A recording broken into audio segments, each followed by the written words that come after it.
All right, I'm pulling out all the adjectives for this man, this guest on the show. One of the most brilliant, controversial, passionate, analytical, entertaining for sure, influential, unapologetic journalists ever on sports TV. Skip Bayless, the one and only. He's done it all, he has seen it all, and yep, he has said it all. But what you don't know about Skip just might surprise you. We've talked about a lot of it today on the show too. I've known him for more than 18 years, back when I first started at ESPN, and let me tell you, one of the best teammates that I've ever had. He actually had my back when very few other people did. Hopefully by now you know what I want to do on this show. I want people to share their why and what makes them tick, their personal stories, and Skip did that and much more on this episode, starting with his traumatic upbringing, to his passion for helping people, really uplifting people, even when nobody else would admit that he was doing that. Skip is one of a kind. He is awesome. He's fearless, and he's also kind at the same time. The stories he shared today on this show are proof of that. Thank you, Skip Bayless, for never, ever backing down. I hope that you at home enjoy this episode of The Sage Steele Show with Skip Bayless.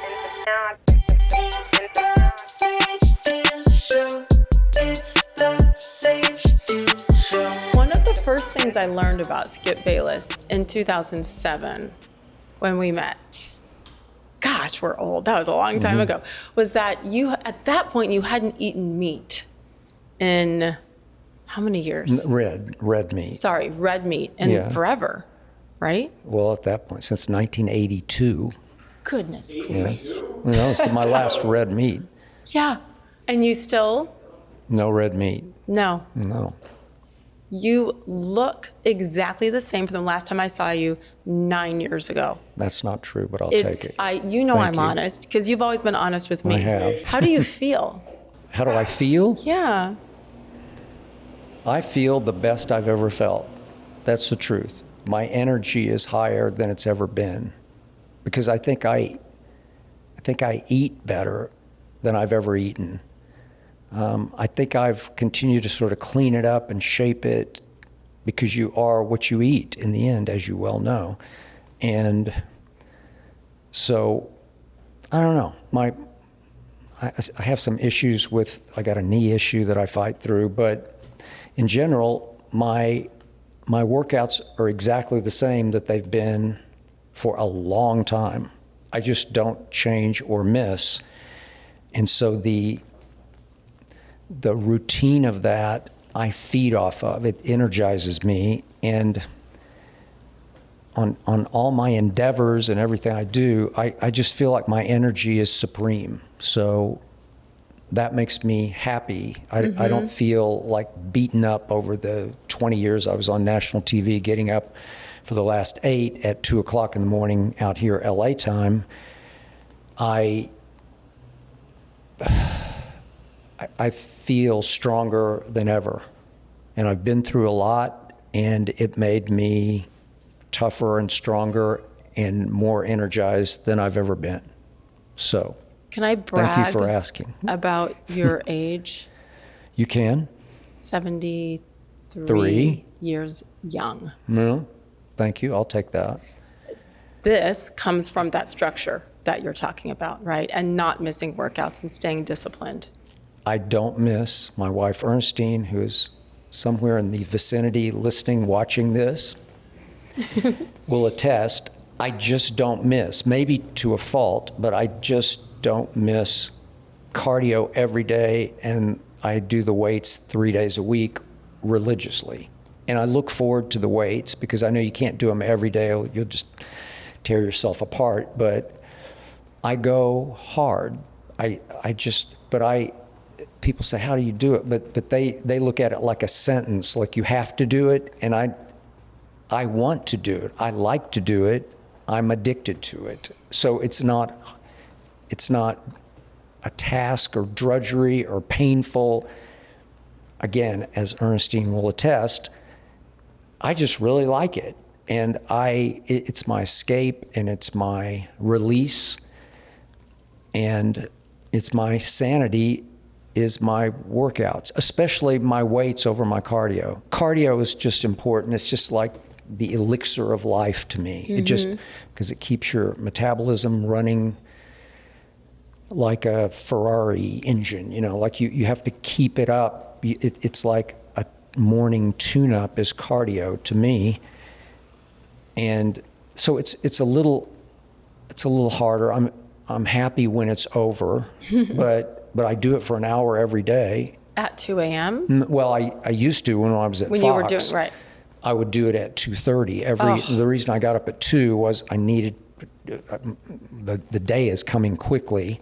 Again, when I was at ESPN back in the day, your day, it was up at 5 to get ready for 10 a.m. And now here in LA, it was up at 2, which was 5 in the East, to get ready for 9:30 in the East a.m. kickoff, so to speak. And out here, it was 6:30. So if I can't get awake unless I do cardio, I don't want to look at myself in the mirror unless I do cardio. Like it steals me for the day.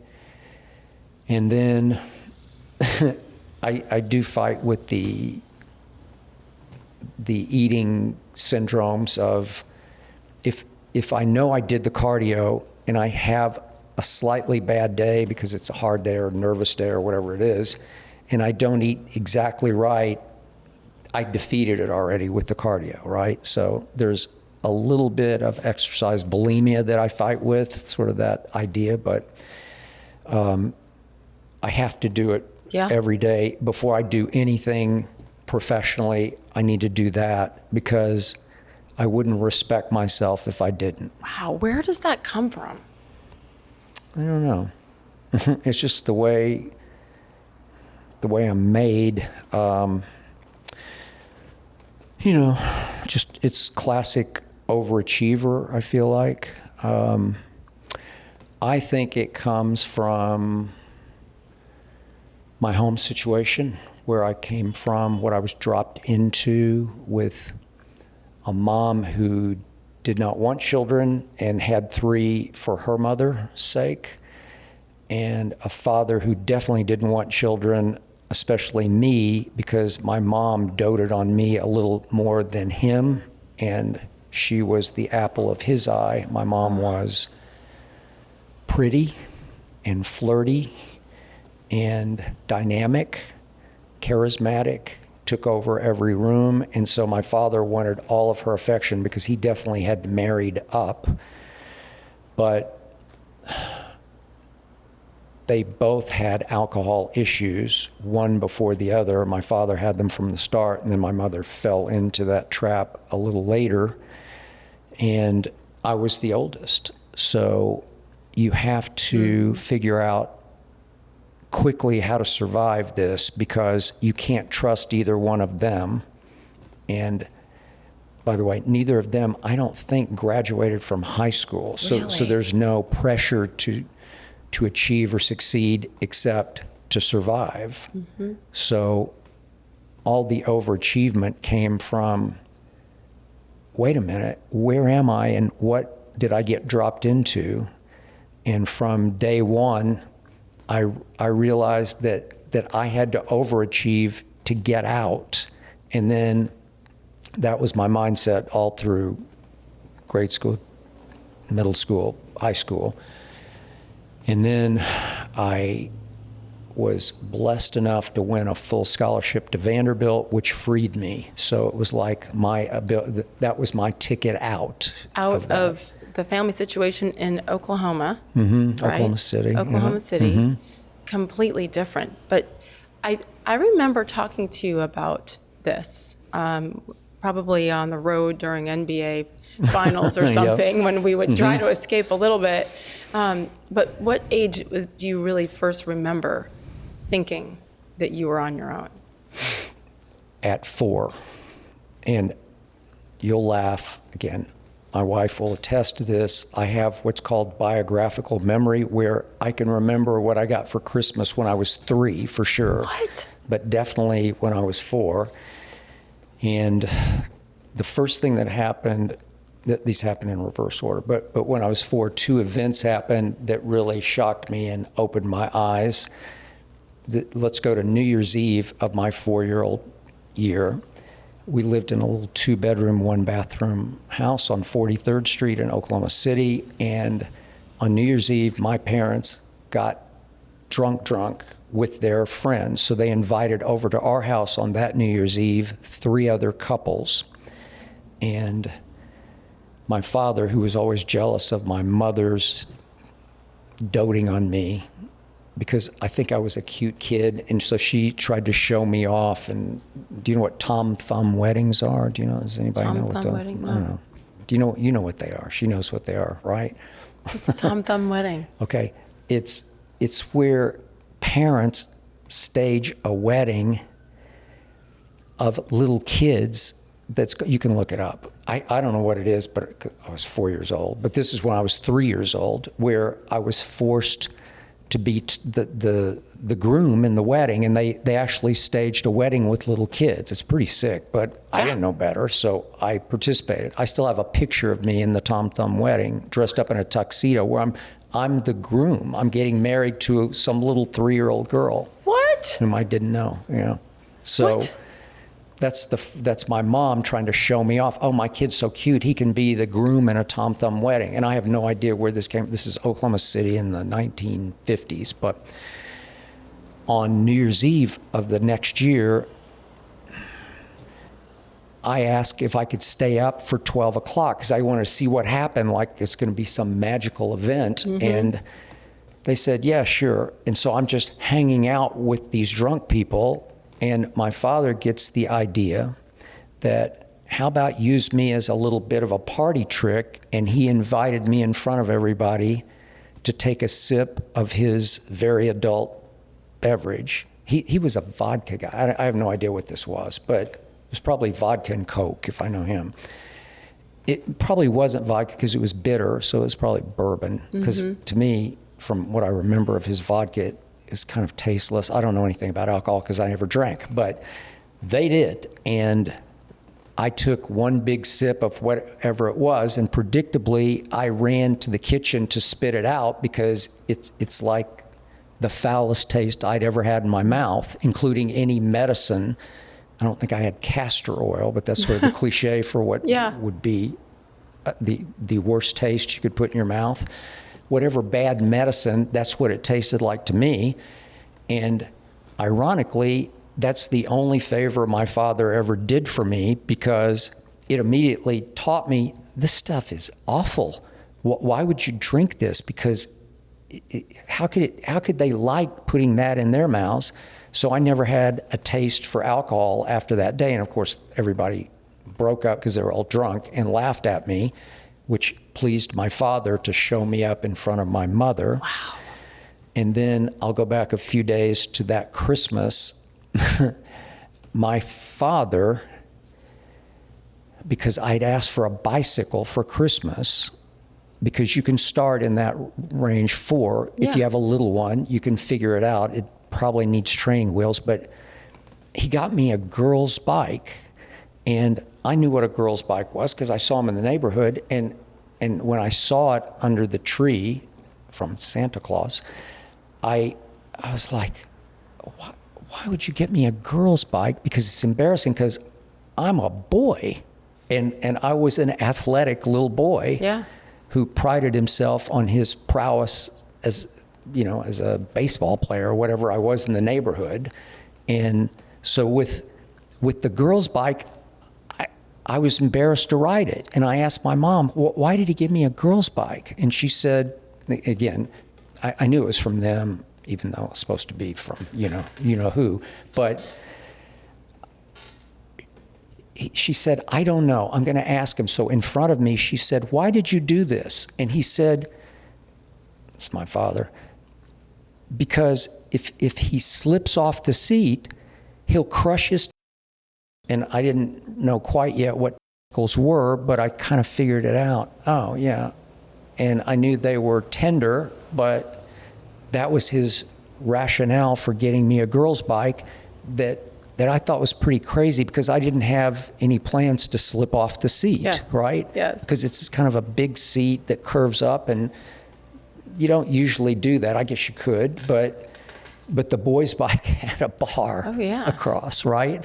And so when I was 5, I still had that bike, which I rarely rode, but I needed to ride it to school because it was a few blocks to school.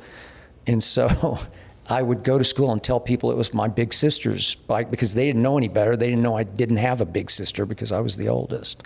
But those are the kind of things that happened early where I'd say, these people are pretty crazy. And so a lot of nights, a lot of Friday and Saturday nights, all through my childhood, I would spend the night elsewhere. I would go to friends' places. And not once in my life did I ever invite a friend to my house because I wouldn't have done that. You're embarrassed. Well, it's just too threatening. It's just too volatile. It's too... My father was just a bad guy who tried at every turn to sort of derail me or undercut me. And I'm thankful for it because it made me every bit of, who I am. So that's what drives, when you say, why do you still get up and do cardio? Yeah.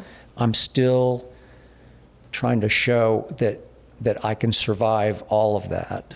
And to survive in this world, I need to be fit, like supremely fit. And I continue to be, thank you, God.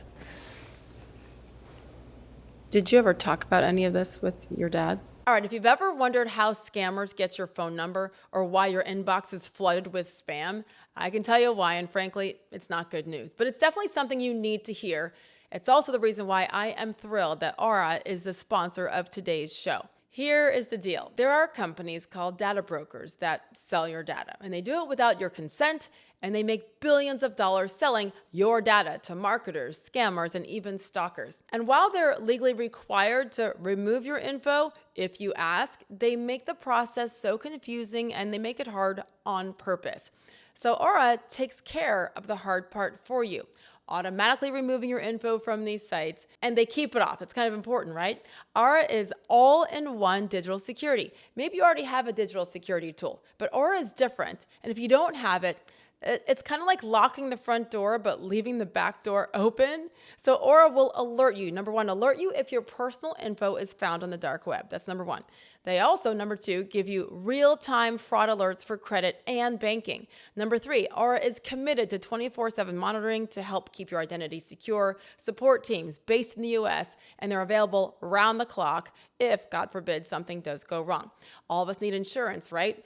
Aura includes $5 million in identity theft insurance protection. That's a big deal. So one app, every layer of protection, something I need for myself. I use it and my 3 college-age kids too, because I need them to be protected as well. So why not try Aura for free for 14 days? Aura.com/SageSteele. That's 2 weeks, enough time for Aura to start scrubbing your personal info off these data broker sites without you lifting a finger. I'm not leaving myself vulnerable, and neither should you. Aura.com/SageSteele. Try for 14 days free. AURA.com/SageSteele. No, I never. I rarely spoke to him at all. He was verbally abusive, and for a while physically abusive. I did have a brother 2 years younger and a sister 7 years younger. And if I ever dared to, when I was 5, 6, 7, bully my little brother, he took that as an opening to jump in and bully me. And he would, I guess the irony was, he always hit me, he would slap me open-handed, but with his wedding ring, perfect, like Freudian. He would slap me and leave welts on my face from where the ring was. I didn't mind the slap, but I minded the bruise of the wedding ring, right, on his right hand. Is it? Yeah, right hand. Or wait, do you wear your left hand? But he had another big ring on his right hand. But he would slap me and leave a welt. And probably when I was 10-ish, I just finally told him, because I was starting to grow. I was always big for my age. I grew fast. And finally, I told him, no more of that. If you do it again, I'm going to swing back. And he stopped because he was a little afraid of me. But we did have one last battle when I was 16, he did force me. He ran this. He owned and operated this little hole-in-the-wall barbecue place on the south side of Oklahoma City. It's the rough side. Every summer, every holiday, both Christmas break and spring break, my brother and I were forced to work at the Hickory House, and I had no aptitude for it, nor any ambition or initiative to do it. And he just said, this is what it's going to be. And again, that's a blessing because it did teach me hard work. I did a lot of hard work. Like, my biggest duties were, especially through the lunch rush, to clean off tables. I did that for years. And you got to clean fast because you want to turn it over so more people can get through at lunch.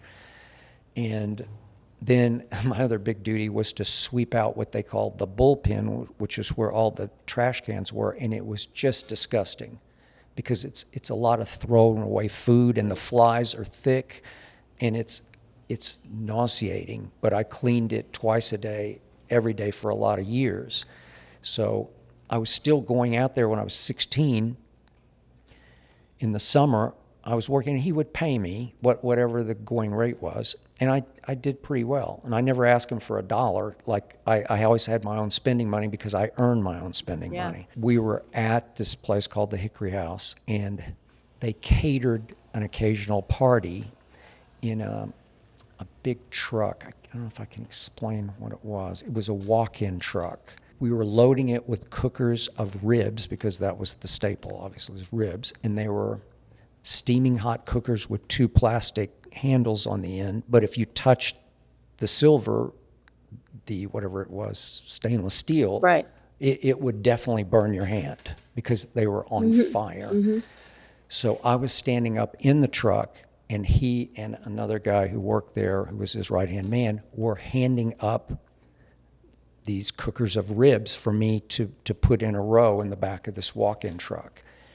And the first one, he threw it up, like he literally heaved it to me, so I had to try to catch it in midair on the plastic handles.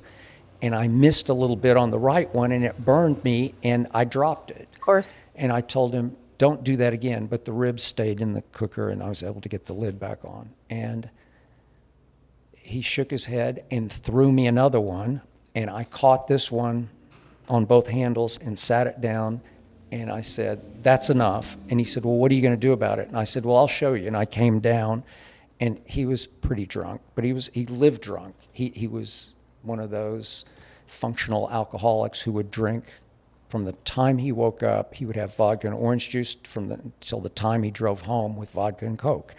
But he was always just sort of a little off, a little out of it. And he got in a fighting stance like we're going to fight. And I'm like, okay, let's go. And he comes at me and throws a big wild roundhouse, which it was easy to duck.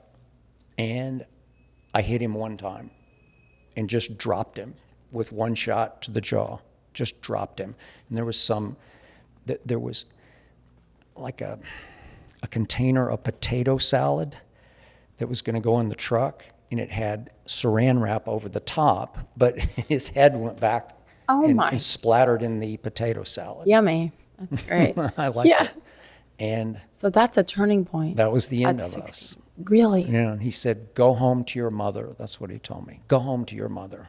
He told me, all along sports were useless and a waste of your time. And so I don't ever think about it. I'm not bitter about it. I think it was all meant to be. It was a God thing, that's the way I needed to get raised to do what I do and what I've done. Because all that drives me, and when you ask about my fitness or whatever, it's all from that. It's from my upbringing. But so interesting that the career that you helped change this industry.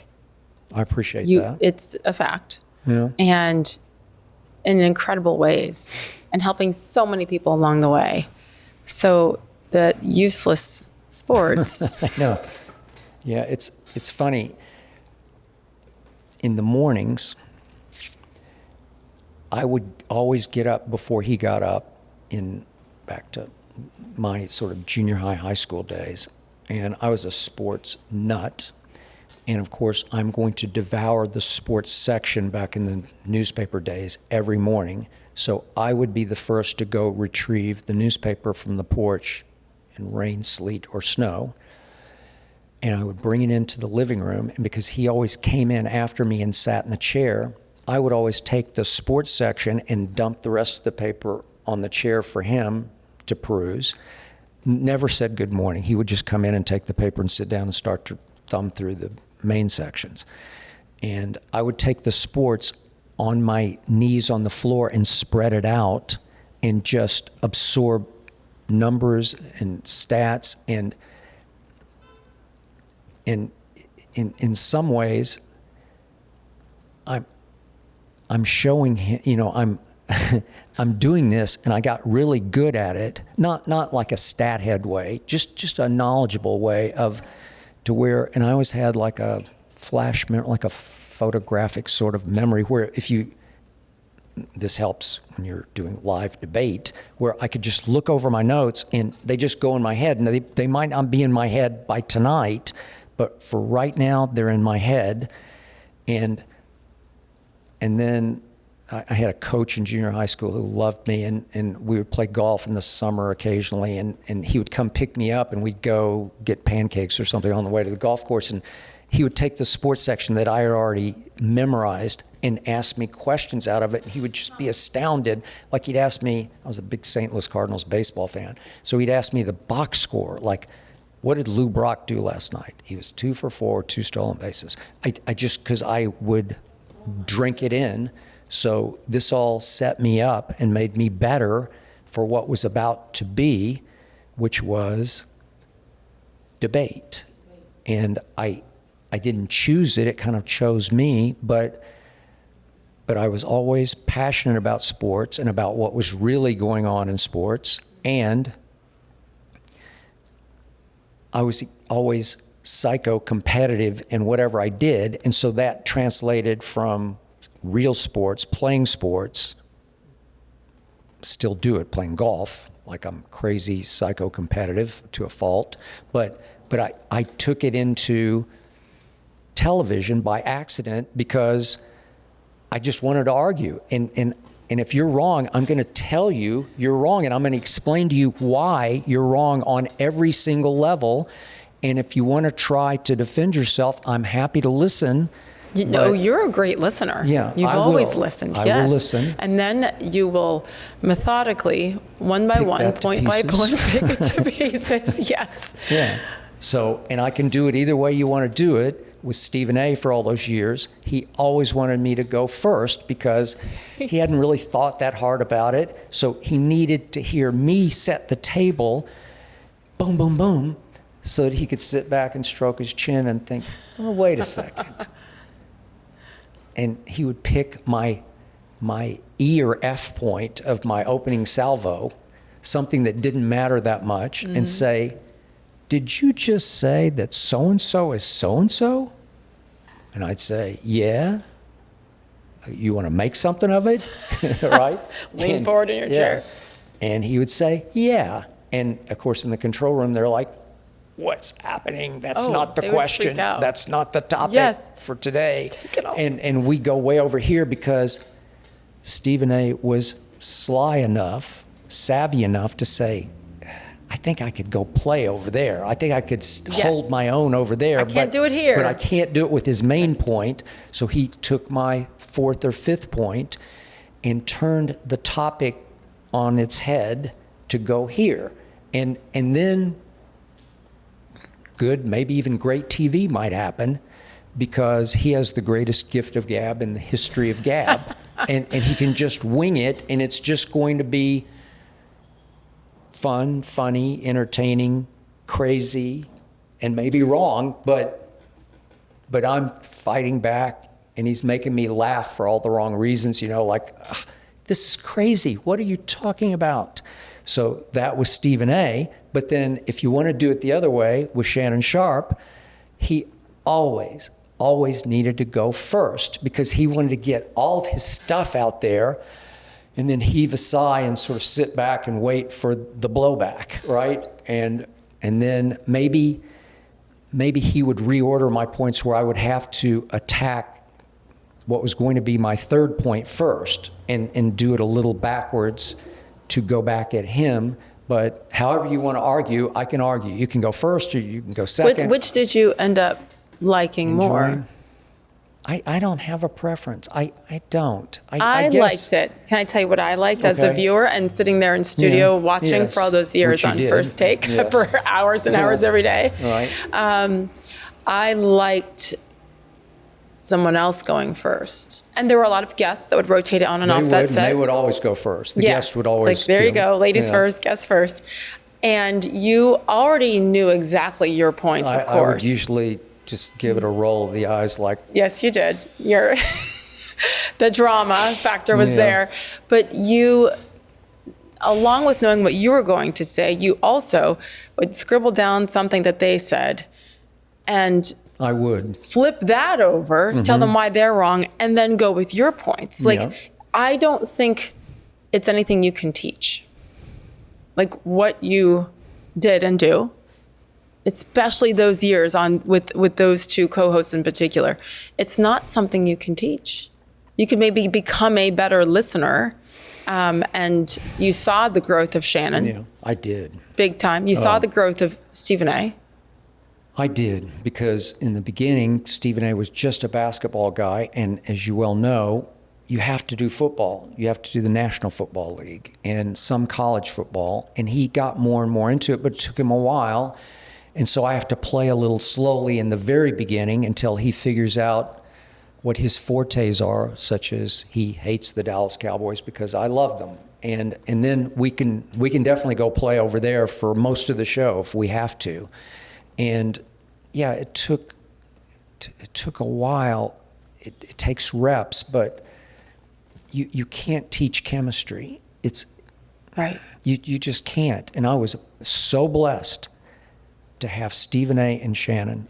You cannot imagine, because it's hard to find that chemistry and that connection across the table on live TV. It's you know this because you sat in between it occasionally, and you're watching it from a distance, but also you could see it in operation up close where, yeah, I prepped hard. Shannon prepped hard. Stephen A. not so much, but prep got in the way for him. And when Jamie Horowitz took over the show and we brought in Stephen A. full time, they would try to prep him. Like, think about this. You need some ammunition. Fight back with a couple of numbers. You don't need to stat them to death because that's boring. But occasionally, there's one killer stat that I would usually have that he needed to figure out how to counter with what's the flip of that stat? What do you need to defeat it? And so they were trying to teach Stephen A. to fight fire with fire more than he would, but he just fought fire with gift of gab, and it's just a and volume blessing and volume, but he's good. He can just talk and sometimes, if in the few times that he would go first, it was hard on him because you would just watch his brain working on live TV where he's just rambling for a while. And then you can see the eureka of, oh, wait, I got my point now. I got a point.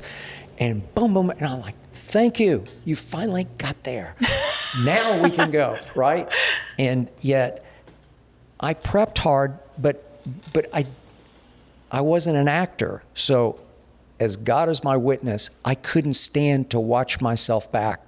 I never watch. I don't know if you did in your early anchor days or I never watched it because I feared if I watched it back that I'd think, I should have rolled my eyes more there, or I should have raised my voice more. And now you're acting. You're actually, it's like you're trying to script it out. And the beauty of it was utterly unscripted. And sometimes we ran the show off the rails, obviously, because you do have to take these breaks. But more with Stephen A. than Shannon, it might go someplace that I certainly couldn't predict, but I was prepared to go anywhere he wants to go. And I would tell him, just let it fly, man. I'll be with you.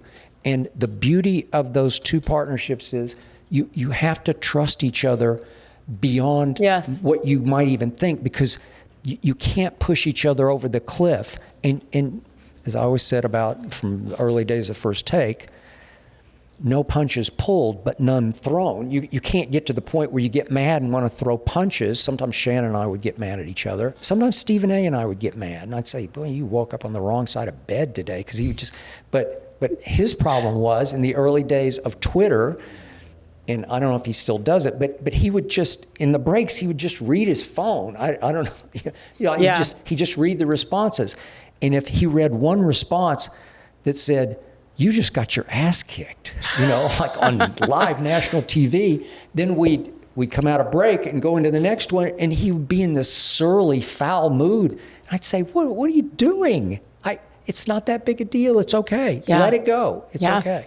I mean, I would say that to him on the air because it would be clear. It was obvious. Somebody had pushed his button, and it's always just one guy on Twitter. And I know I was a victim in the first year of Twitter. I would read my mentions, ats, whatever. Yeah. I don't know how you felt about it, but.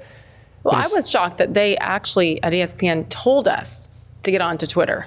Well, early they did. At the beginning, they're like, get on this. It'll get it out there. And in 2009, when it first started, we had I don't know where were you in 2009? I was still still in the middle. But the updates. One day we had a First Take meeting in which we were all instructed, you have to do this. Yeah. Go. We all were on SportsCenter too. And you have to read your responses. And it can be instructive because I would get up in the mornings in 2009 and read the overnight responses just to see what was hot, because they would lean on me to sort of program the debates and pick the hottest topics.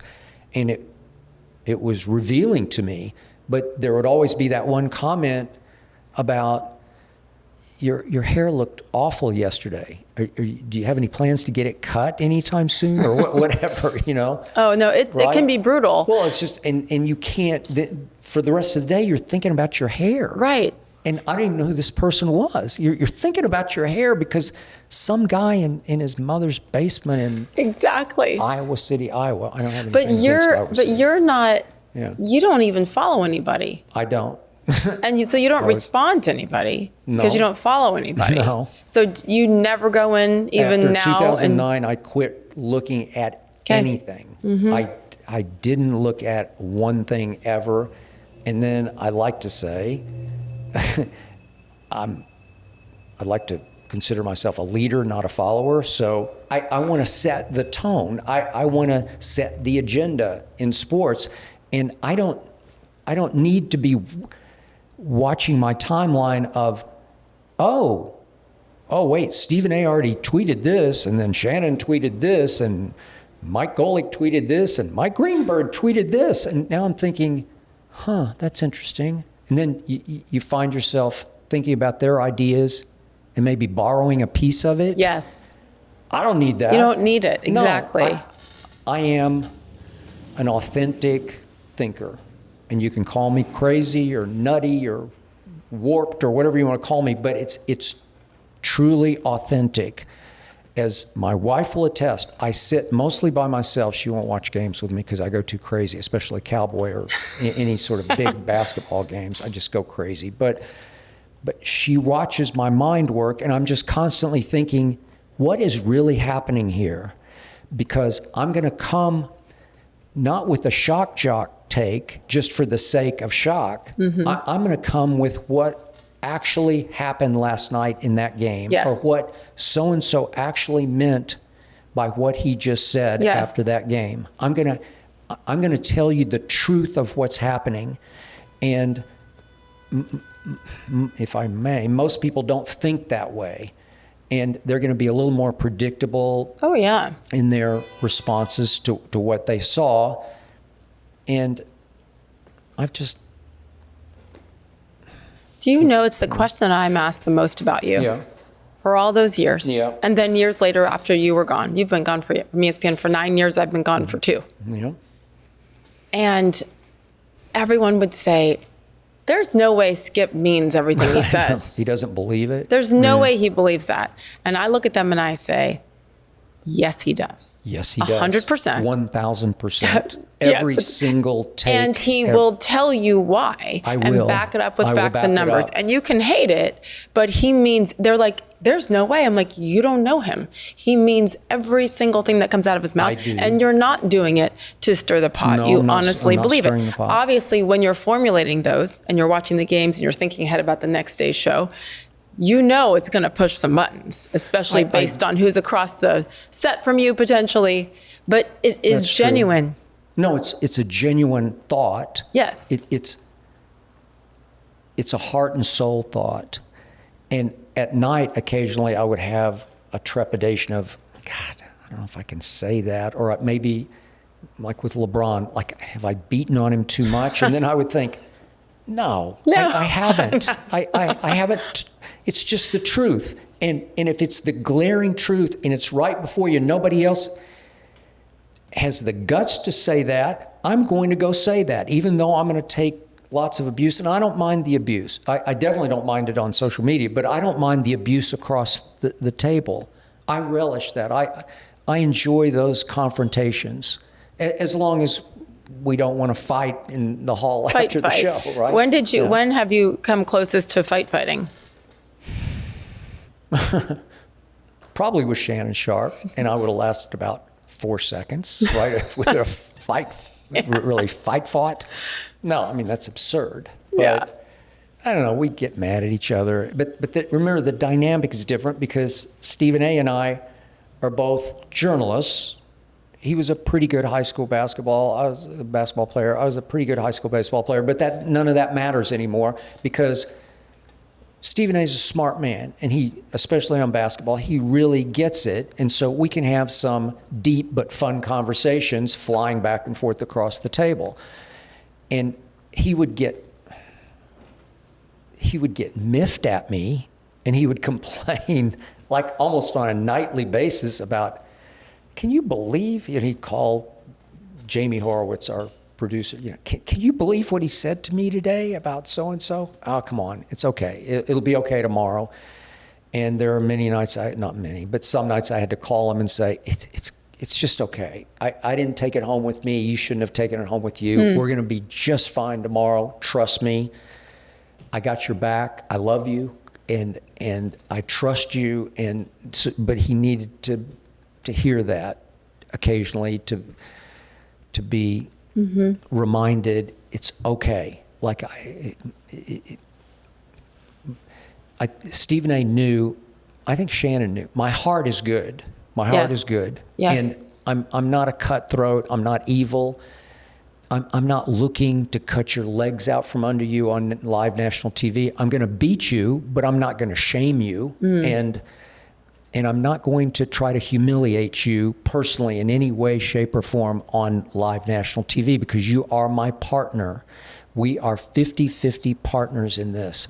And the only way it's going to last for any amount of time is if we trust that's the bond across the table. Exactly. And I think the audience wants to know that, yeah, you get into it, but you love each other. And that's the operative word is love. And I to this day, I love both those guys with all my heart. And Do you feel they love you equally? I believe they do. No, I do. Deep down. I think they do. I don't know. They'd have to speak for themselves, but I think I wore both of them out. I did. And like I always say, I wouldn't want to debate me every day because it would wear on me. It would. But they both know, I know they know, because they have said it in different ways, how much you taught them.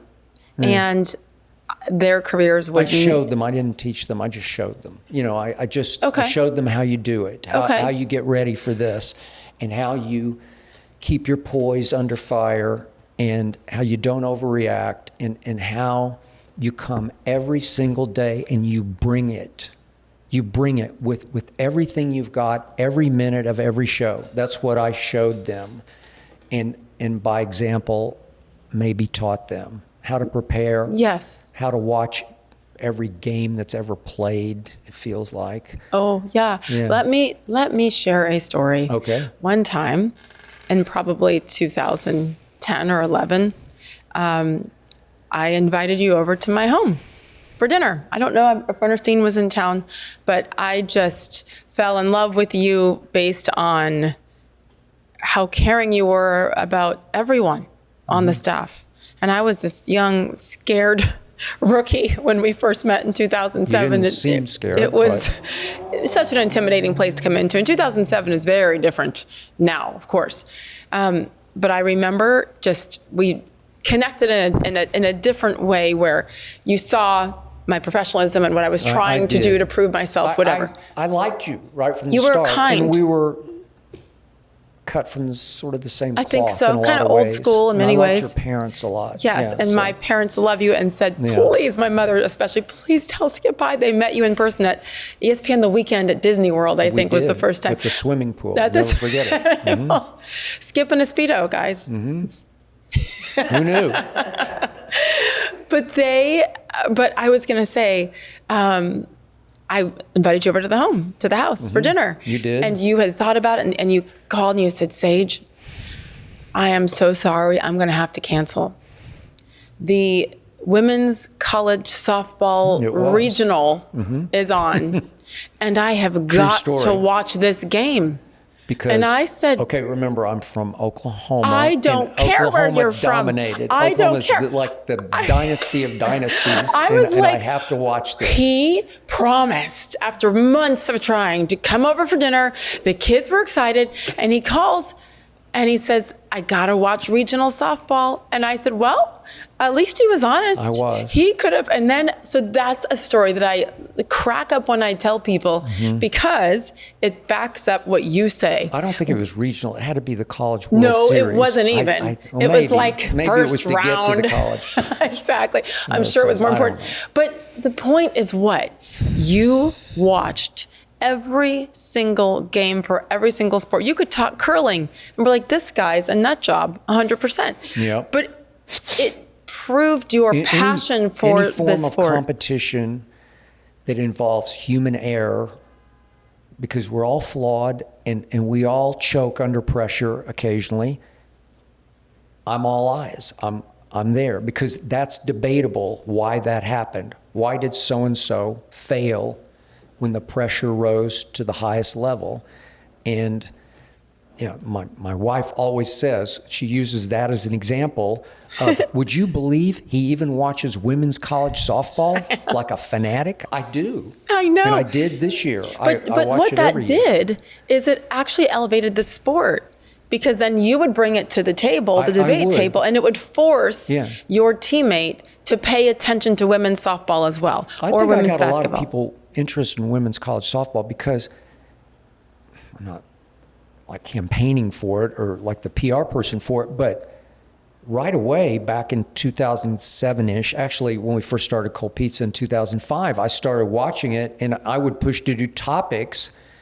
There was a pitcher for UCLA named Jelly Selden, a black girl who was really good, but she couldn't throw overhand to first base. She was a great underhand fast pitch pitcher, but she had a hard time throwing overhand to first base. And we did a whole topic about the dynamics with Woody Page back in the day. Oh my goodness. And I got him to watch it and he started to like it because the skill level is supreme in women's college softball because it's a tiny diamond and it's happening so fast where the slap hitters can just slap it to third base and beat your throw to first if they're left-handed because they're out of that left-hand batter's box and they can just fly to first.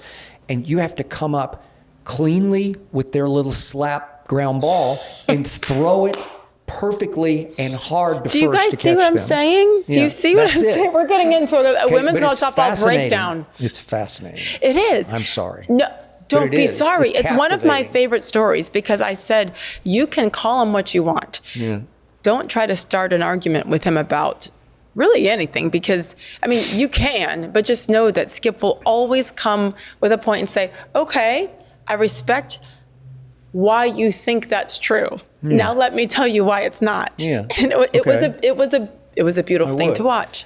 And then it would segue into all the analysts who came through First Take. Well, then they wanted a shot at you. They did, because they played and we didn't play. Correct. Okay. So that's all I heard for all those years was, you don't know because you didn't play. Uh-huh.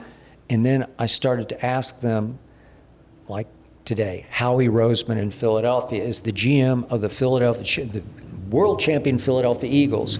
He didn't even play high school football, and he is by far the best general manager in pro football today. Creating these teams. 2 years ago, he won the Super Bowl in the offseason because he won the draft and he won free agency back to back. It's hard to do, but he drafted the best 2 corners in the draft. Yes. And both of them changed the way the Eagles played defense last year.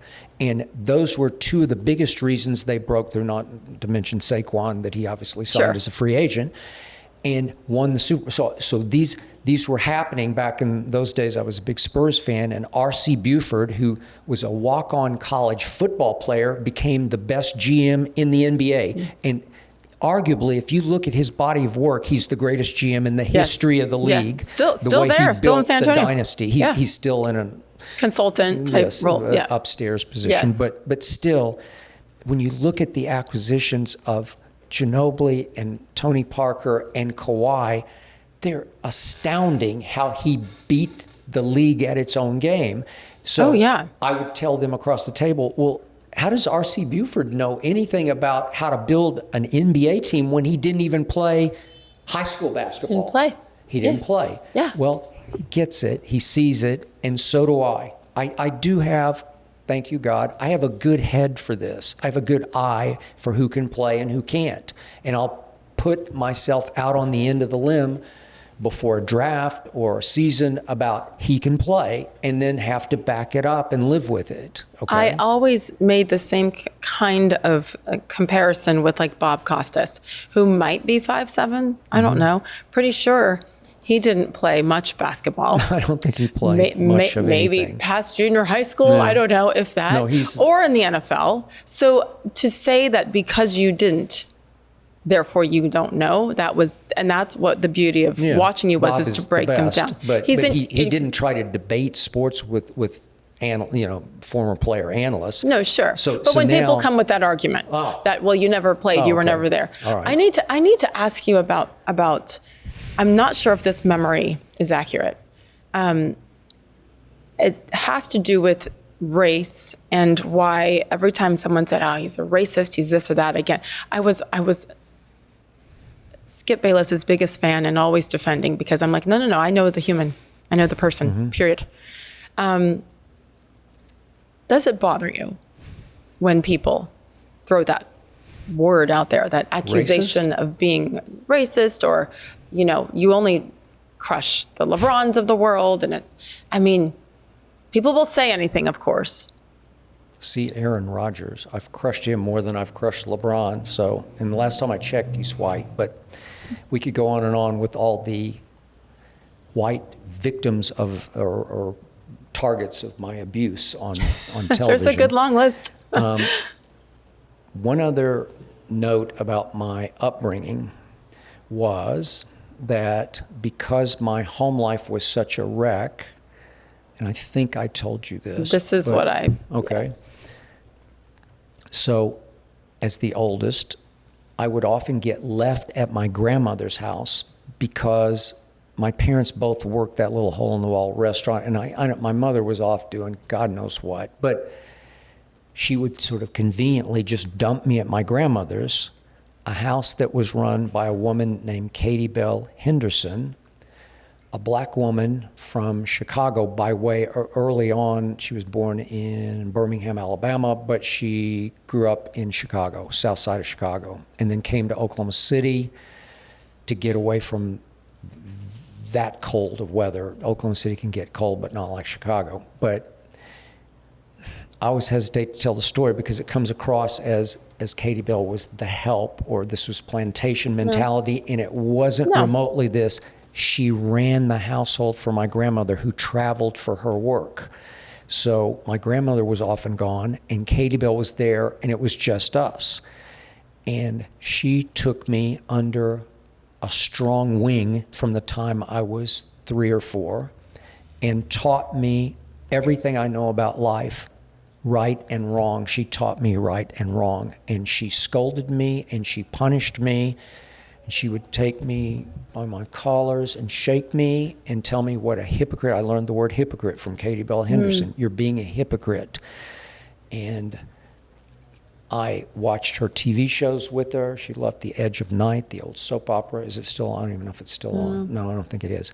And she loved a show back in the 50s called Gunsmoke, which you can still see the reruns of, but it was a great Western, and it came on once a week, and I would sit with her and watch it, and I came to love that woman because she was my mother, and she was way more of my mother than my mother ever thought about or wanted to be. So every summer, her granddaughter would come down from Chicago named Audrey.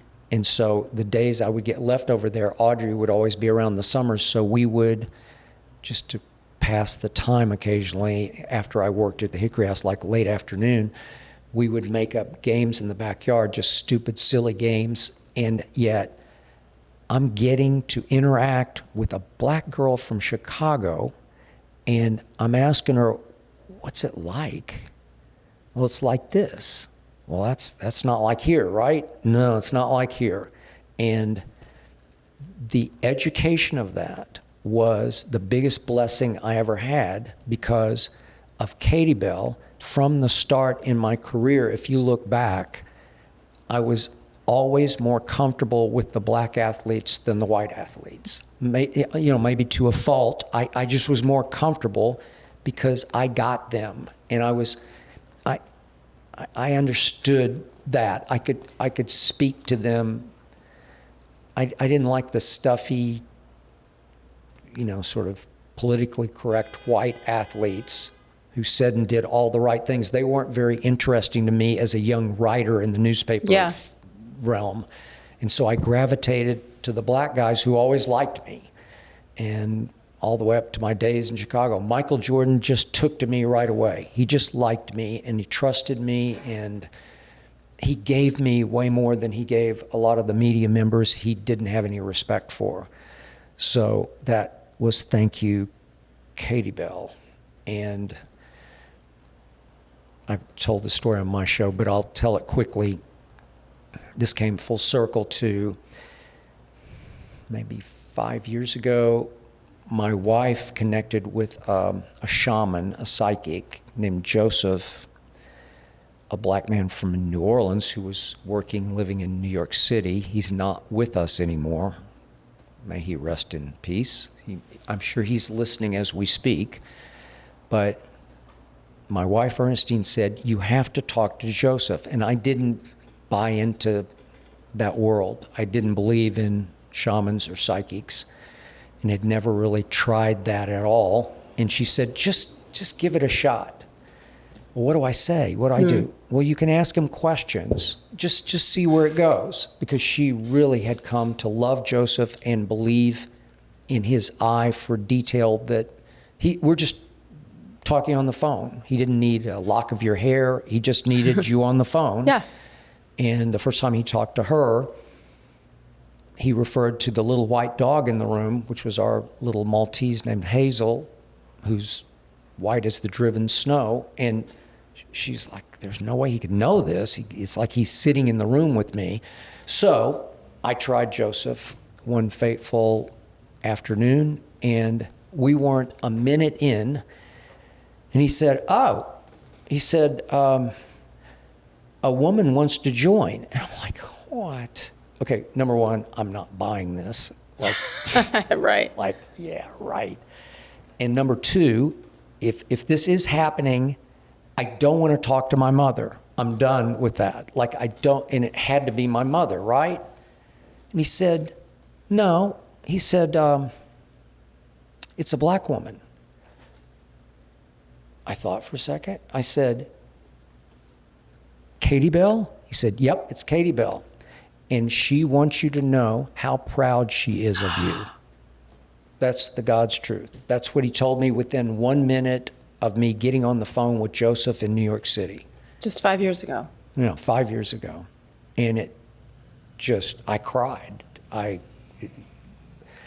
Because it felt real, and there's no way Joseph could have known any of that. There's no way. There's just no way. And in my life, nothing has ever meant more to me than that moment with a psychic I, quote unquote, didn't believe in a minute into the conversation. Where do you think your life would have been without Katie Bell? That's a great question. I think I would have gone the wrong way because I was capable, because I have some bad boy in me. I mean, I'm a fighter. And I fought a lot as a kid. At school, grade school, I fought my way home more days. I'm just like that. If we're playing backyard football, inevitably it ended in a fight, me against 5 guys, and I'd fight them one at a time, like that kind of thing. So that's my nature. And listen, I had this is a beautiful thing, but a scary, dangerous thing. You would be able to appreciate this, but I had no parental guidance and no rules. And so when I turned 14, my mother forced my father to go buy me a very cheap motorcycle because she was tired of having to take me places. So she said, just get him. And this is back in the day, there's no helmet law. Mm-hmm. So I am riding a motorcycle. And by the way, I made 100 on the test. I had to take the same driver's test that you have to take to drive a car at 16. I took it. I made 100 on my birth date on December the 4th of whatever year that was, 65, I guess, or 65. Mm-hmm. I did that, and my father, to his credit, he was against this. He said he'll die on a motorcycle because people died all the time on motorcycles. It's just so dangerous. And he took me to get what I wanted, a red Honda 90. And they go like 40 miles an hour top speed, but it's fast enough to get killed in traffic. Oh, yeah. And he literally, we bought it off the showroom floor. They weren't expensive. And I had a church league basketball game on Saturday morning, and it was freezing cold in December. And I took my stuff in a bag and strapped it on the back, and I took off, and I never looked back. And for the next 2 years, I could go wherever I wanted, whenever I wanted, with no curfew, no check-in, nothing required. I could just go. So my point is, if Katie Bell hadn't instilled right from wrong, I would have just gone off the deep end because it was there for the taking. I could have, whatever I could have gotten into, I would have gotten into. But fortunately, I didn't want to drink. Yeah. And so that led me to not want to do drugs. In those days, there weren't really many drug not temptations. Like now. Yeah. No. But she saved my heart. She just did. Mm. She was a powerhouse, and she was so loving, but so strong and stern with me. She read me the riot act numerous times about how I treated my little brother and sister. Read me the riot act. And by the way, there was one moment that deeply affected me with her was, I'm going to say I was 7, and I had a cousin on a summer day who was also, for whatever reason, over there, who was a little older than me, and maybe 2 years older. And I knew this word from the playground, but I knew I would never ever use this word because it's the ultimate N-word, the one that ends in the hard ER. And I got into it with him over something, and out of the blue, she was there. She was ironing. Katie Bell was ironing in the living room. She just had the ironing board set up. And out of nowhere, he calls me the N-word, and I was beyond, it's the most horrified I've ever been for another human, because I just knew, and I knew what was coming. Yeah. She put the iron down and she walked over and she picked him up by the lapels and held him close to her. He would have been 9-ish. And told him, don't you ever speak that word again as long as you live, right in his face. And I would like to think he never spoke it again. I don't know that, but his eyes were like that big. And I felt so ashamed for him and for her to have to go through that moment. And it rocked me. It just, I'm getting chills just remembering my emotions of that moment. And I went over and put my arm around her, you know, like just tried to show her I'm so sorry. Like I didn't know what to say, because it's like the most evil word in the language. It just is. I've often said I wish somehow we could abolish it from the language, because it's just so evil. Anyway, that's Katie Bell. For Katie Bell to come through, that psychic, and tell you how proud she is of you. Wow. Something you never heard from your parents. Because that was my mother telling me. That was my real mom telling me she was proud. And it wouldn't have meant anything if my biological mom had told me that. But for Katie Bell, that I knew she was watching, keeping score, you know, like, wow, that was cool. And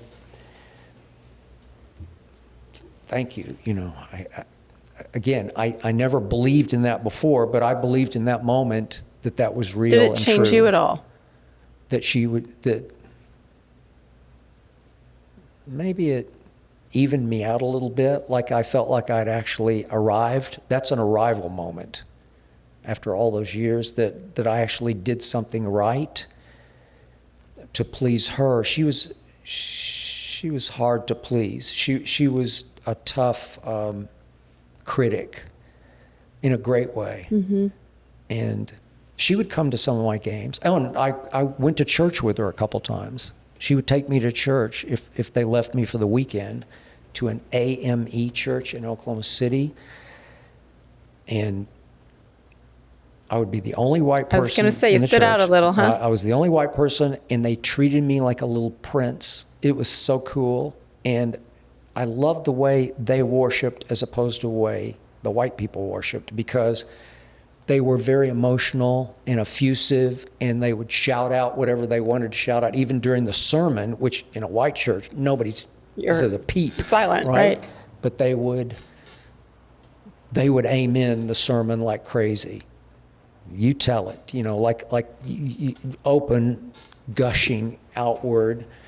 And the hymns, we sang like this. It was by rote, you know, like just routine. You have to sing the hymn. And they actually sang it like they were recording it, right? Like they meant it. And it was fun. Is it fair to say you're proud of yourself? Yeah. No. It is fair to say. But I'm not finished. I got a lot more I'm going to do. But I'm proud of. Look, I keep a little saying up on the refrigerator from a Supreme Court justice from a long time ago, and he has a weird name, so forgive me. You'll probably chortle at his name, but it's Felix Frankfurter. But look him up. He was a Supreme Court justice like in the 20s and 30s, 1920s and 30s. And he said, anybody who is any good is different from anybody else. That is the truth of life. Anybody who separates themselves and rises above, they're just different. And I know, again, as my wife will attest, I'm extremely different. Different? But I think I'm good different. And so I am proud of myself for being fearless. You have to be fearless. You're fearless. You have to believe in yourself and have conviction, the courage of your conviction about what you believe, and then You have to dam the torpedoes because they're going to come, and you're just going to have to let them thud against your side because they won't explode. They won't sink you. Just dam the torpedoes. You are an incredible example of, people think they know you because you come into their living rooms every day. Once you're in the public eye, or even for others who are not, they look at you, they hear some of the words, and they judge you, and they assume a lot. If people knew about Katie Bell and how she changed your life. She did. Yeah. I think it's just a bigger lesson and reminder for everyone. You never assume. You don't know what someone's been through. You don't know where their heart is. And it's actually something that's quite dangerous. But it's something that I loved when you shared that story with me so many years ago. Didn't surprise me because you've always just been you. But it's something I've shared a few times because I'm no. Let me tell you about Skip, who's actually probably more familiar with the Black culture in that way, going to certain churches than I am. I grew up in a Catholic church, so people think they know. No, I get it. You know? I don't know. And then people ask, well, which is real? This side of you that we're talking about or the TV? Which is the real guy? Well, they're both. I don't know. Absolutely, both. I mean, like I say, I'm not an actor, so I get worked up for television, man. I get, and for the digital, every video I post, I get, I don't use anything, I don't drink, I don't need drugs. I do have just a sports high. I do. I have it every night where I'm just obsessed with the speaking out about what I just saw. Yes. So I'm not going to do it like this because that's not real. That's not true. I'm just going to let it fly. And so if you only know the guy who lets it fly about sports, that's a big part of me, but it's not all of me. No, there's so much more. We're just talking about. No, there's so much more. But I think that this part, sometimes when someone says something, you're trying to understand it. It makes more sense if you know from where they come and if you know their why. And that's why I think this is important for, maybe people don't care. For me, it matters. And so you can be upset at how what they say, how they vote, et cetera, but you don't know their why. And all those opinions are based on experiences, aren't they? For the most part. So that's our responsibility, is to put it out there. It is. One thing that you have, well, my goodness, the number of Bayless quotes, they're endless. The number of times you've pissed off a long line of people. And I always say, okay, he means it. Let's listen to his reasoning because you'll state it and then you'll back it up. Okay. In the last week or so, this one got kind of big surrounding Scottie Scheffler. Okay. The quote was, a guy who has a chance to beat Tiger Woods, maybe even Michael Jordan, was questioning what it all means on the eve of a major championship that he had never won. My initial reaction was R.I.P. Scottie Scheffler as a major championship winner. I was actually offended by that because Scottie is authentically a God guy. However you want to label him, he's a Christian. I don't love that label, but he's a God guy. And he's very open about his faith. Very open. And it's faith, family, golf. But on the eve of a major championship, when you have been given the ability from God that he's been given, you can't completely undercut it and deflate your enthusiasm for it by saying, it just doesn't matter to me anymore. It's unfulfilling because it lasts only a couple of minutes. And he told the story at that press conference. This is the day before the British Open. He told a story about growing up and focusing on and being driven to win his Dallas PGA stop, the Byron Nelson, which I, back in my day in Dallas, covered many times. Yes. So all he wanted to do in life was to win the Byron Nelson, which this past year he won. And he said, my sister came and hugged me on the edge of the green, and I hugged my wife, and I kissed the baby. And 2 minutes later, they're saying, well, where are we going to go eat? Like it ended in 2 minutes. No, it didn't. Because obviously, Tiger Woods and Jack Nicklaus would have been saying, looking at their watch, like, when do I get to do this again? Sure. I'm going to dominate. I'm going to win 8 of these in a row. And he was wasting the gift that God gave him, because if you maximize, like I always said, whatever God gave me, I'm going to maximize it. I'm going to give back every ounce I can give every single day. And Scotty needed to understand, maybe he had jet lag or he just had a bad day, but he needs to understand the gift is Tiger-esque.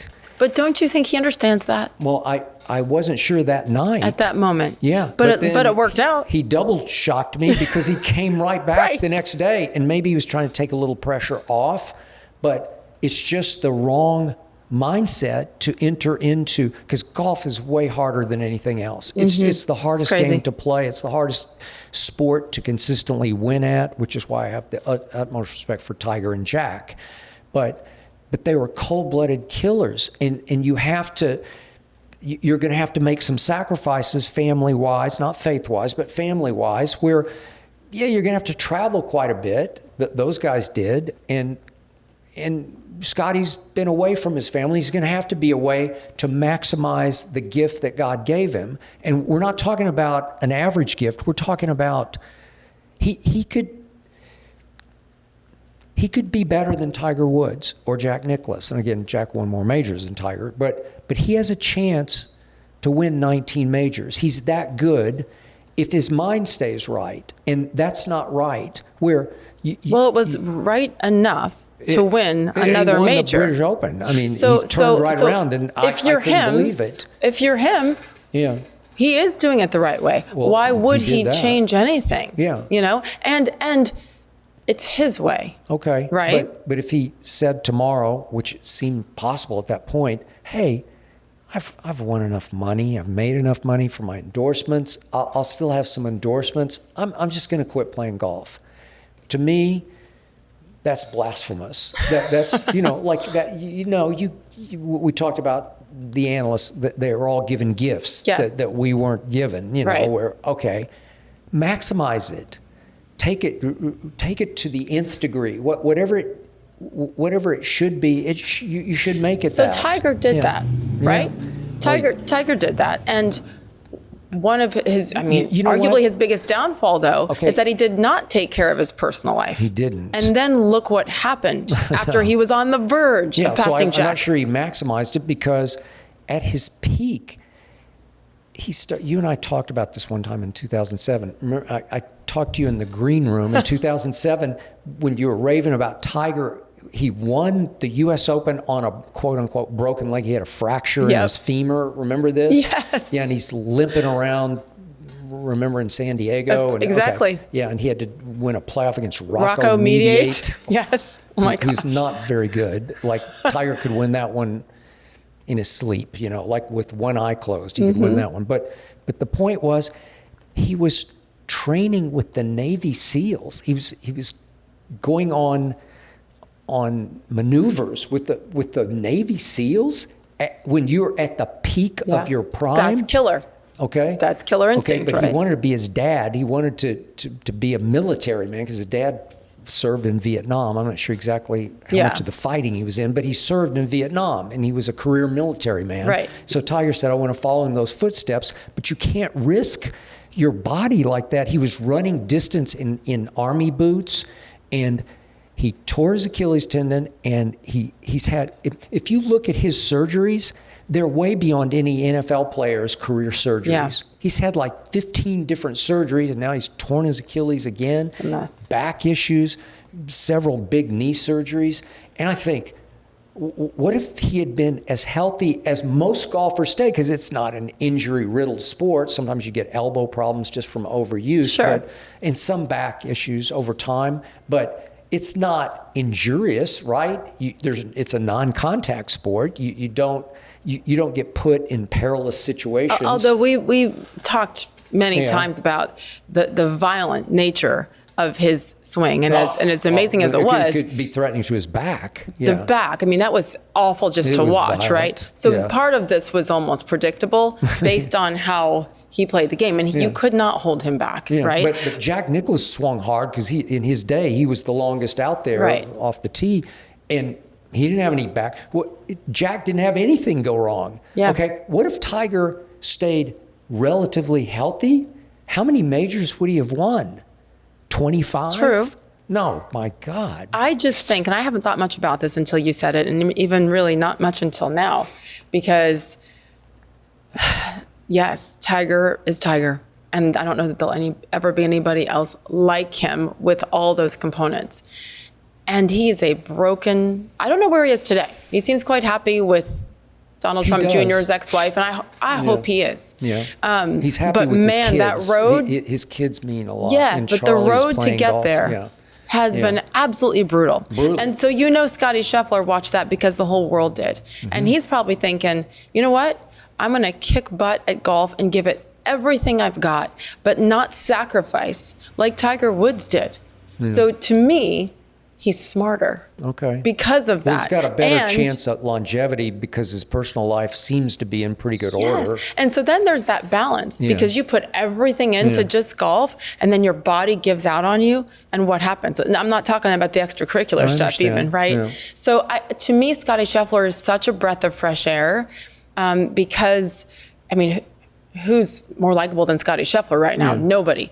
And it's so rare to have a professional athlete that's that good who is also proclaiming his faith in God, unabashedly. True. And a wife and a child, and you can tell that he loves her and is probably faithful and all those things. It's so unique. Every time we say that, it turns out wrong. But I don't know anything about Scottie. But he seems safe. It seems like it's all in order. I agree. How refreshing. Isn't it refreshing to you're like, but he's not nearly as entertaining to watch as Tiger, because Tiger was like a thunderstorm of emotion that could fly at any moment. It could just explode, and he might scream a curse word occasionally. But it was just riveting. It was just... Well, how lucky are we that we got to witness that firsthand? Oh. I wonder, Skip, the more that I think about this now, I wonder if your aversion to him not having that killer instinct and focusing more on family and God than sports is because of your background and where you came from and how this was just an escape. All I meant was this is a gift from above that he has, and he's 29. He's not 39. If you're 39, I'd say, okay, I get it. But no, you're actually just entering your prime, and you're saying, what's it all mean? Well, you should know what it all means, that you can build a platform from which you can talk about God and your faith and what God means to you and how God has changed your life. You can actually, in some ways, you can preach from that platform. You can pick your spots and your moments, because a lot of people are going to be more open to what you believe because you're an athlete, because we look up, and especially in the world of golf, he has a chance to be all-time. And so many people over time, once he becomes a thing that, by the way, he actually, Happy Gilmore 2 that just came out, he stole the show in it, which was great to watch, because he's the one who is the least captivating personality. Really? Okay, and yet he was the one of all the golfers, and all of them are in there, Nicklaus and Trevino and Freddie Couples, they're all in there, and all the middle-aged golfers and the young golf, they're all represented.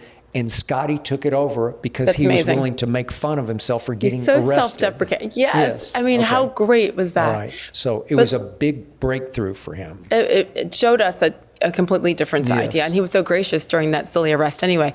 But when you think about the personal lives of the all-time greats, Tiger, Tom Brady, Michael Jordan, all of the greats have had these public downfalls with their personal lives. And we'll see how it plays out. It'll be really interesting. I'm with you. He has a chance to be breakthrough on the golf course and off the golf course in ways we've never seen. But I just didn't want to hear him say, it's all unfulfilling to me. What? And I agree with you. I wonder if a couple of words could be changed, because obviously winning at something you work so hard at is fulfilling. It's just not everything to him. It's third on his list. And by the way, on the golf course, under fire, he's a cold-blooded golf killer. Yes. He is. I mean, when he's in that zone. He is. Yeah. And he grew up competing, and he wanted to do this from day one, because they said when he was a little kid, he would wear long pants on the golf course at Royal Oaks in Dallas. And Trevino says he saw him one time when he was 6 or 7 years old and said, young man, why are you wearing long pants? It's 105 degrees. Because they wear them on the tour. The pros, okay, I'm going to do that, because that's what I'm going to do. I'm getting ready to do that. Yes. Oh, okay. Yes. Yeah. Is there one quote through the years that you remember? Well, you remember all of them because you're Skip, that you regret, that you would take back? No. Nothing. Not one. Seriously, not. I would tell you if I had one, but I don't.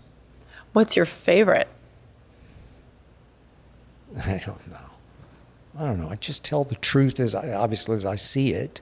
Okay, maybe if we break it down to like LeBron, what's your favorite take that you've had on LeBron? No clutch gene. No clutch gene. Unfortunately, God didn't give him a clutch gene. And he is really gifted, obviously. And talk about health. Crazy. The man upstairs said, let there be LeBron. Longevity health. He's had no surgeries, no shoulder surgeries, no knee surgeries, no Achilles problems that I'm aware of. I mean, nothing publicized. It's impossible. He's had little nicks and that. Obviously, they all do. But his longevity is the GOAT. He's the GOAT of longevity by far. Like, nobody's ever been, well, come on, man. Like 41, year 23. Mm-hmm. It's crazy. To still play at that level with that commitment to your fitness, I'm in awe. I honor. But fourth quarter, I don't want the ball in his hands, because he's had his moments here and there because he played 23 years. But for the most part, he has been a liability in playoff fourth quarters, for the most part. And I can prove it. I don't want to spend all the rest of your time here, sure. but I can just back it up. I don't know that we've ever, I mean, I think back 10 years ago during that run with the Warriors, that we've ever wanted him to have the ball in his hands.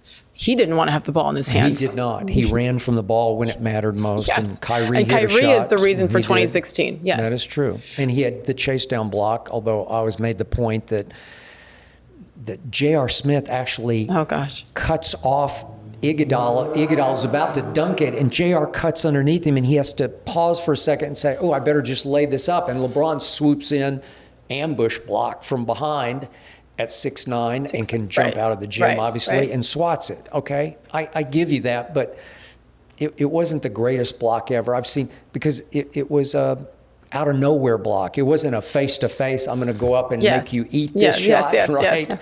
Okay, so it's a chase down, and you laud him for not giving up on the play. As every basketball player should be. Just real quick. just look at the last 3 years. Just while he's been a Laker, the last 3 years. Oh. Okay, we've had his team and him are 2-12 in their last 14 playoff games. Well, nobody knows. I think I'm the only one who points this out. Hey, does anybody wake up and see this? And if we go back 3 years ago, they made it to the Western Finals against Denver. And they got swept because 4 times they entered the fourth quarter right there where it's either tied or a point different one way or the other. And in those 4 combined fourth quarters, he shoots 7 of 23. That's 30% in those 4 fourth quarters. And he goes 1 of 10 combined from 3 in the 4 fourth quarters. And in game 4 closeout in his house in LA, he gets 2 shots in the last few seconds to tie the game, and neither shot hit the rim. And I'm saying, did anybody see what I just saw? Like, I feel like I'm the only one who gets to see that. Like, I have closed circuit TV of LeBron choking, and it's not. Everybody should be able to see this. Then the next year they open with Denver at Denver in the first round, and in the fourth quarter he pouts and won't. He runs from the ball because he's still upset by the criticism he did take for the last year. And then in game 2, he gets a wide open Jordan-esque kind of shot where he gave Jamal a little push to get a little open. He had a wide open, like a free throw of a 3-point shot, and he LeBricks it. And I'm like, does anybody see this? Like, Kobe makes that with his left hand. Jordan makes it underhand. He would have flipped it underhand and made it. And then this year, just for the record, nobody seemed to pick up on this, but they were pretty heavily favored to beat Minnesota in the first round, and they got gentlemen swept in 5 games because the last 3 games, 3, 4, and 5, they go into the fourth quarter dead even with Minnesota. It's a point either way, but it's a close game in the fourth quarter, winnable by the Lakers. And in those 3 fourth quarters, he went a combined 27 straight minutes without scoring a point. The greatest scorer in the history of basketball didn't score a point for 27 combined minutes. 6 minutes to close game 3, then all 12 minutes of game 4, and then the first 9 minutes of game 5, he didn't score a point. And it's insane. It hurt his team. Luka wasn't any better, but sure. But it is unacceptable when you talk about that Mount Rushmore. I don't know any other player that would have allowed that. Do you ever talk to him? No, I don't know him. He's talked about me several times, but he's called me as Howard Cosell. Do you remember? That's way before your time. Yeah, no, it's not. That is my time. Like Cosell and Ali, so he's compared. Like, I'm Cosell and he's Ali. I don't think he's Ali. Ali was my childhood hero. Come on, man. No, and I definitely don't want to be Howard Cosell, but that's. Which, if you ever met him, what would you say? I don't know. The truth is, I don't want to meet him because I think he's a really good guy. I do. I think he's a nice guy. You'd have to soften on him. And that's what's wrong with him. He doesn't. Jordan was just not a nice guy. I got to know him. He's just cold-blooded. All he wants to do is, basketball-wise, slit your throat. Yes. And LeBron doesn't have the throat slitter in him. You know, like he's just a good guy, and he wants everybody to love him, and most people do love him. And I don't want to know him. One time when I was first out here with the LA Times out of school as a newspaper writer, I was talking to the film critic and about some sports movie, and he asked me, he said, "You guys in sports," he said, you guys, you hang out with these athletes, right? And I said, yeah, you do. Sometimes you get to know them, and you have interactions where you have a comfort level, and they'll give you things. And he says, I would never want to get to know any of the actors that I critique because I probably like them. Yeah. You know, right? It's a great point. Okay, so I want to keep an arm's length, especially from LeBron. I don't know, maybe someday. I just think he's a good guy. I really do. I like a lot about him. I think he's been a good father to those kids. I think he did a great job. I don't know the other kids, but I've been able to see Bronny in action. And Bronny seems like a really good kid to me. Like they raised that kid right because he could be entitled and spoiled rotten, right? Some would say he is. And maybe. Based on how he entered the league. Yeah, well, I know. But again, that could ruin you, right? Yeah, but there does seem to be kindness there. Yeah. Okay, so don't ever meet him. I don't want to meet him. Little word association. Yeah. So LeBron James. And it doesn't have to be one word, obviously. I guess you said it, the no clutch gene. Yeah, unclutch would be the word. Unclutch. How about that? Michael Jordan. GOAT. Just he's the GOAT of everything, of all sports. Of all you can sports. throw them all together. He's just the GOAT of GOATs. Wow. Yeah, I've never been around a force field like his force field. He was just, again, I'm not trying to present him to the world as a role model because there's not a lot not to like about him. But as a clutch performer, I've never seen anything like it before. Amazing. Yeah, and I've seen him compete in free throw games after practices, like shooting with blindfolds on. I've seen that, and shooting left-handed free throws. And I couldn't ever ascertain exactly how much money was on the table, but it seemed like it was a lot. Yeah. And he's just unbeatable. He is going to outclutch you every single time. I think he tried to do that with golf, and it's just too hard. It's just beyond him. And certainly baseball. He tried baseball. He tried that, yeah. I do think people are prisoners of the moment, which is understandable. I love that phrase, because most are. I think so. And so I'll have kids come up to me, or if I'm speaking somewhere, who's that? Yeah, I mean, LeBron, obviously. I'm like, okay, yeah, he is a great and all-time great. What a blessing that we got to witness Michael. I was a young sports reporter in Indianapolis, like 96, 97. Well, those are the years. So, the Pacers, Bulls, like the whole back and forth and Eastern Conference Finals. I was there through the 98 season. Because that 7-game series in the conference finals. Oh. I mean, I remember the feeling and just gutted as a Reggie fan and a Pacers fan. I get it. At the same time, all the respect in the world for Michael Jordan and jealousy that we didn't have him. Because for Reggie Miller, it was all about timing, right? It's just timing. I mean, for so many people, Reggie was really good and really clutch, but he wasn't Michael. No, but Reggie knows that, right? I know. But timing is everything. That Indy team with Larry Bird coaching, it was really good. Was good. It was a quick switch because Larry Brown had been there right before Larry Bird. And of course, Brown just exhausts everybody in his presence within a week, right? He did. He was very good. I mean, he was very smart. An incredible coach. But I mean, I think he ended up coaching at 96 different places in his career. He had high burnout, quick burnout. But a genius, factor. yes. A genius. Kobe.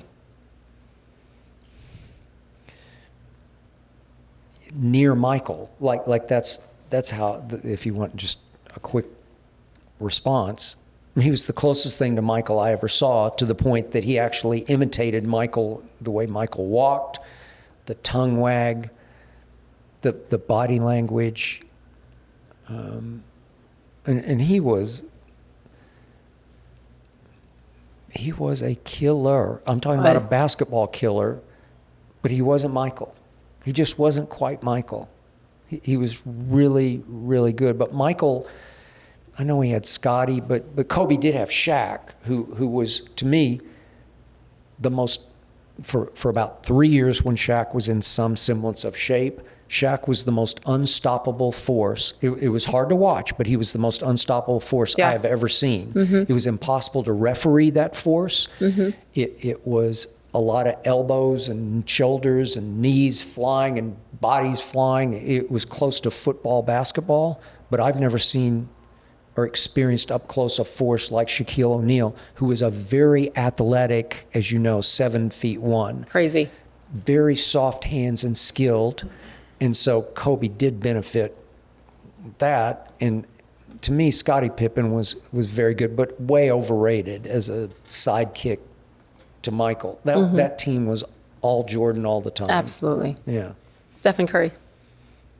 Just revolutionary as a shooter. And I am proud of the fact that I fought for him in that draft. I did show after show. We even did Outside the Lines, Chris Broussard and I, because he was all about Blake Griffin in that draft, and I was all about Steph. He's too little. He's not a point guard. Yes, he is. I said, you got to watch the handle. At Davidson, the handle, it's supreme. It's crazy. And I'd watched a game. I'm an Oklahoma fan, and Blake, in fact, I went to high school with Blake's mother, who was a maybe 6'1" head cheerleader with red hair. And so he got some of that reddish, right? And so I was all over Blake from the time he was in high school in Oklahoma City, and then he goes to OU, and he stays for 2 years. And if you're that good, you just don't stay for 2 years, obviously. And he couldn't make a shot, Blake, from like more than a foot away from the basket. That's the truth. And he turned himself into a very good three-point shooter later in his career as almost a journeyman in the NBA. And so Steph, that second year, early in the year, Davidson played at Oklahoma, and Steph just flat out outplayed him because Steph's real, man. I mean, he is really a basketball genius. And obviously, his father was a really good shooter, and he took it up a whole nother level. His brother's a good shooter, and he took it up a whole nother level. And he revolutionized the game. And now it's all about the three-point shot. And it used to be about the dunk. Yeah. And now the dunk contest is archaic and prehistoric. And The days of Blake Griffin jumping over the Kia. that kind of ended it. Who thought we would long for that? You Yeah, know? I know. He jumped over the hood of a Kia. Yeah. Okay. Good highlights, Although good top 10 on this SportsCenter. little white guy has won it now 3 years in a row, and he actually jumped over the roof of a car. He can fly. Little McClung. It's I've never seen Max anything McClung? like it before. I don't know what got into him, but What, 6'1"? maybe. I don't even know if he's 6'1". He's Yeah. listed at that, but crazy. he doesn't look like he's that tall. And he's not a great basketball player, but he's like, white men can jump. He can actually. You all have hope. Wow. I don't know. Caitlin Clark.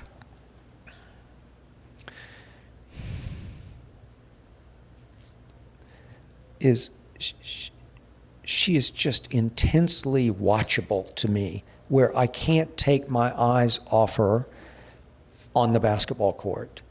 And she is revolutionizing women's basketball in two ways that I have never seen.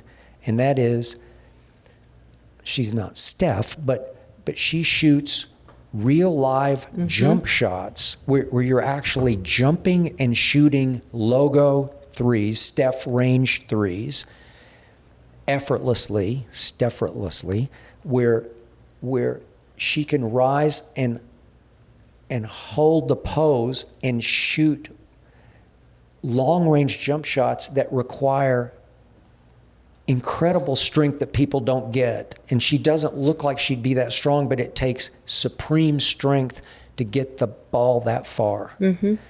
And she gets it that she's not a high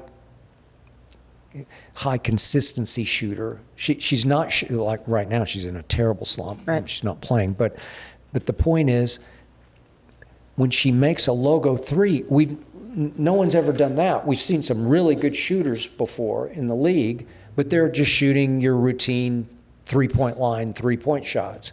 And she's shooting it from 10 feet beyond the three-point line and occasionally making them. And they look real when she makes them.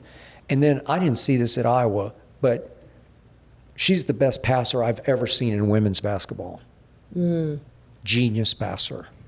So is LeBron. I was going to say LeBron's. Yeah. LeBron will make 2 passes a night where I'll just sit back and say, God, like, I don't know. That's like, thank you, God, on that pass and on again, that pass. 6'9". Yeah, you're 6'9", and she's 6 feet, but she'll make 4 or 5 a night. Yeah. She'll make up-court passes off a rebound where she will drop a dime and hit somebody like a fly pass with a two-hand push pass and hit them right there where they're like, oh, wait a second, I only have to dribble at one time and lay it up on a breakaway.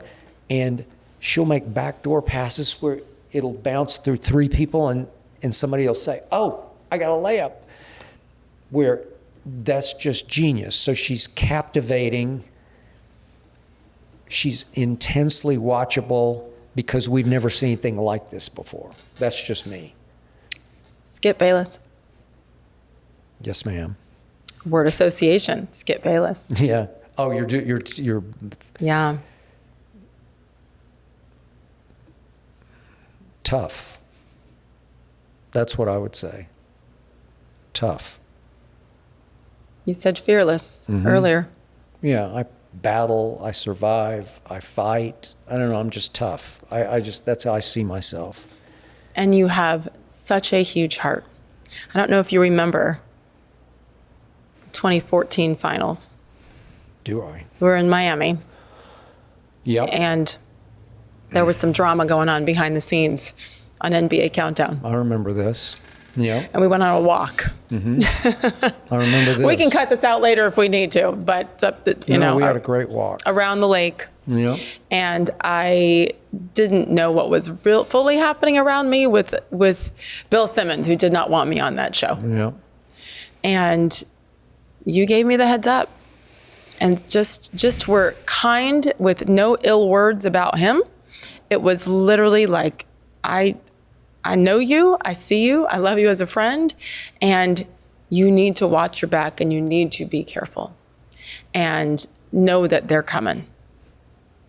I had heard things, and we looped around your hotel about 18 times, Yes. I think, in the heat of the afternoon, and we saw Mark Jackson, and was Doc there? Or? Doc was there. Yeah. And they were just having Like up lunch, on the balcony up on thing. the veranda, watching, wave to them. And that's all we talked about for at least an hour. And I just poured my heart out to you because I believe in you and definitely believed in your ability then. And you just needed to keep your eyes open and be tough. And you were. That's when it began. That's when the toughness kind of began, I think. That whole season, when I thought, wait a minute, I'm just here to be a host. Why doesn't he like me? What did I do wrong? And it was not even about me. It was when someone didn't want to host and wanted a talk show format and without a host, and they happened to throw me in, so I was the double. But you didn't have to. You didn't have to do that. And we're leaving out a lot of details because it's not necessary. But you didn't have to do that. And I never forgot that either, along with the many other things. And that's what you are. There will never be anybody better at debate. There'll never be also anybody better and more fair at bringing people together and giving people a chance and saying, yes, absolutely. Jamel Hill, come on that set. I did do that. You did that. I did. For I welcomed her. so many people and Yes. all different hosts with Dana Jacobson and like you name it. You brought countless people in. You gave Stephen A. that. You greenlighted Stephen A. You greenlighted Shannon Sharpe. All of these people whose lives did. have been changed. I And appreciate that. you don't need to pat yourself on the back, but I mean, I hope you do in your quiet moments, but I want to, because you changed our industry. And in doing so, you. changed lives. You were the support system for me and so many others. So that's why no matter where you've been, where you've gone, what you've said, I'm like, no, that guy's real. And he is a beautiful soul who has chosen to be tough and to overcome a lot of adversity, to push through. I have. Since you were 3 years old. I appreciate you saying all the above.